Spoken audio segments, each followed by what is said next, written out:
Here's part 2 of the Genetic Apex EX Retrospective. Last time we looked at Charizard packs, this time we'll be looking at the EXs from the Pikachu pack. First is Arcanine. This card saw a little play at launch as another card you'd slot into Moltres decks, usually alongside Charizard, but it totally fell out of favor later by pure Moltres and Charizard decks once they had better trainer card support. The damage threshold you hit was originally quite decent, and it's still okay, but the energy requirement is just a bit too high for the early game, and Growlithe isn't an impressive card by any stretch. You'd often be taking hits, which really doesn't help when you're also doing recoil damage to yourself. I think this card is only really viable with Moltres, but I think Moltres has at least 5 other cards it would rather be powering, which really gives this one no use case. You could probably still get wins with it now, but while it was a bit underrated at launch, I think it's not worth using these days, which is a shame because I have 2 shiny ones. Blastoise. I don't actually remember how good this card was at launch. I personally used it here and there and thought it was pretty good. The whole evolutionary line is functional and has an organic energy curve. Additionally, it actually gives you a use case for a crazy series of Misty Flips. And while 5 energies is expensive, 160 damage is absurdly powerful, while 180 HP is a ton. This card is actually probably stronger now than it was at release due to supporting cards like Manaphy, Lily, Rare Candy, and Irida. If you don't manage to reach 5 energies, the damage is a bit underwhelming, and of course it's a stage 2, so it takes a bit of luck to get going too.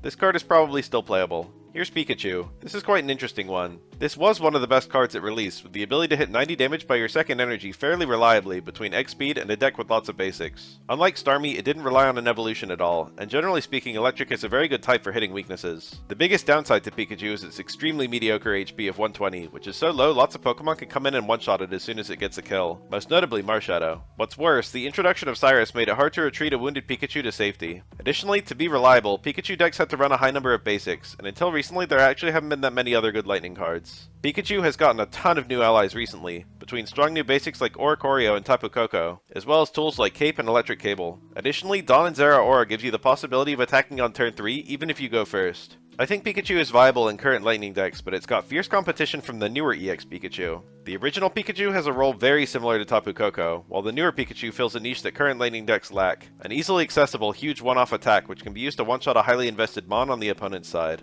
Here's Zapdos. Even at release, this card was not so impressive, usually just slotting into Pikachu decks as an alternate win con which required more energies for about the same average damage. It's gotten a lot of help over the last few expansions, such as Electric Cables, Skymin, Pachirisu, and Dawn, but its HP is low and the energy requirement for its good attack is just a bit too high for what you get. There's other cards you'd much rather build into, such as Alolan Raichu or Electivire or even Arceus. Additionally, the randomized damage is very frustrating. For every lucky kill you get, there's a total flop where you fail to kill something that might have very low HP. I think this card is probably too inconsistent for modern play. Finally, Wigglytuff. This card was unimpressive at release, and it's been power crept since then. First of all, one of the main appeals is that it's colorless, but basically every type has something they'd rather be fueling energies onto than this. 80 damage is okay, but miserable for 3 energies on an EX card. The sleep effect is very strong, and originally gave you a coin flip chance to make it 160. But now with Pokemon Center Lady and a few abilities that allow switching, the effect isn't quite as strong as it used to be. Mismagius is basically identical to this card except cheaper, and with a mildly worse status. More importantly, Arceus hits 130 for 3 energies, while also being immune to status and powering up tons of other cards. I think I'd rather build a deck around almost any other EX than this one, and I love Wigglytuff.